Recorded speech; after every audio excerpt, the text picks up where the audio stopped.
युद्ध के मैदान में सबका पसीने छुड़ाने वाला महान योद्धा मेघनाथ लंकापति रावण का सबसे बड़ा पुत्र था और रावण की पहली पत्नी मंदोदरी ने मेघनाथ को जन्म दिया था। उन्होंने अपने पुत्र का नाम मेघनाथ क्यों रखा, इसके पीछे भी एक कहानी है। शास्त्रों के अनुसार जब मेघनाथ का जन्म हुआ था तब उसके रोने की आवाज एक साधारण बालक की तरह नहीं बल्कि बादल के गड़गड़ाहट की तरह सुनाई पड़ती थी, जिसके वजह से उस बालक का नाम मेघनाथ रखा गया। हिंदू शास्त्रों और ज्योतिष के अनुसार मेघनाथ रावण का सबसे बड़ा पुत्र और लंका युवराज भी था, इसलिए रावण मेघनाथ को सबसे ज्यादा प्यार करते थे। कहते हैं कि जितना बड़ा महान विद्वान ज्योतिष रावण था, उससे भी कहीं ज्यादा गुणवान महान योद्धा और सबसे बड़ा ज्ञानी वह अपने बेटे मेघनाथ को बनाना चाहता था। इतना ही नहीं, अपने पुत्र को सबसे ज्यादा ताकतवर और अजर अमर बनाने की कामना को लेकर त्रिलोक विजेता रावण ने सभी देवताओं को अपने पुत्र के जन्म के समय एक ही स्थान अर्थात 11वें घर में विराजमान रहने के लिए कहा था। मेघनाथ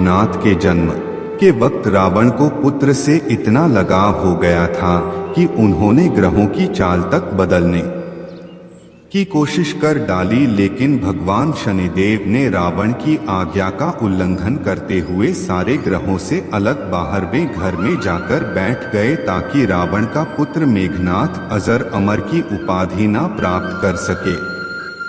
हिंदू धर्म की पौराणिक कथाओं के अनुसार स्वर्ग पर अपना आधिपत्य जमाने के लिए लंकापति रावण ने देवताओं पर आक्रमण कर दिया था। इस युद्ध में मेघनाथ ने भी हिस्सा लिया था। इस दौरान लंकापति पर इंद्र ने हमला करना चाहा तो मेघनाथ ने पिता को बचाने के लिए आगे आ गया। मेघनाथ ने उसी क्षण इंद्र और इंद्र के वाहन ऐरावत पर हमला कर दिया और उसने सभी देवताओं के साथ इंद्र को भी हरा दिया, जिसके बाद से इंद्रजीत के नाम से संबोधित किया जाने लगा। युद्ध के समाप्त होने के बाद मेघनाथ स्वर्ग से निकलने लगा तो उसने इंद्र को अपने साथ ले लिया और अपने रथ पर बैठाकर लंका में ले आया।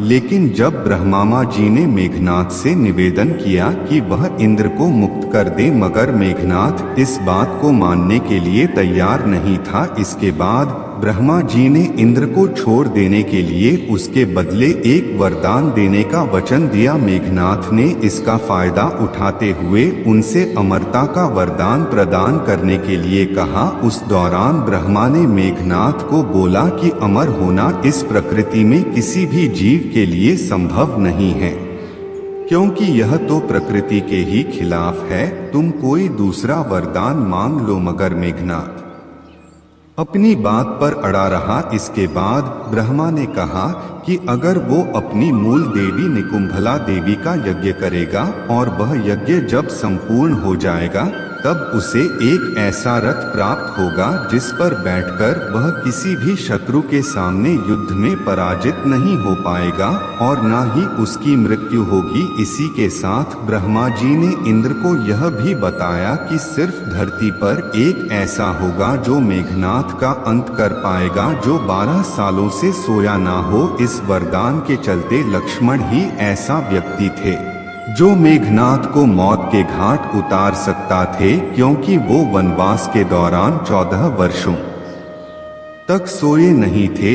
इसी कारण राम रावण युद्ध के दौरान युद्ध क्षेत्र में लक्ष्मण के हाथों ही मेघनाथ का अंत हुआ। कहते हैं कि इंद्रजीत के बल की जितनी तारीफ की जाए उतनी ही कम है, क्योंकि वो अकेला ऐसा योद्धा था जिसने एक ही दिन के युद्ध में 67 मिलियन वानरों को मौत के घाट उतार दिया था। और लंका में वह अकेला ऐसा योद्धा था जो पूरी वानर सेना को अपनी गर्जना से बिखेर सकता था, मगर घमंड की वजह से मौत के घाट उतार दिया गया।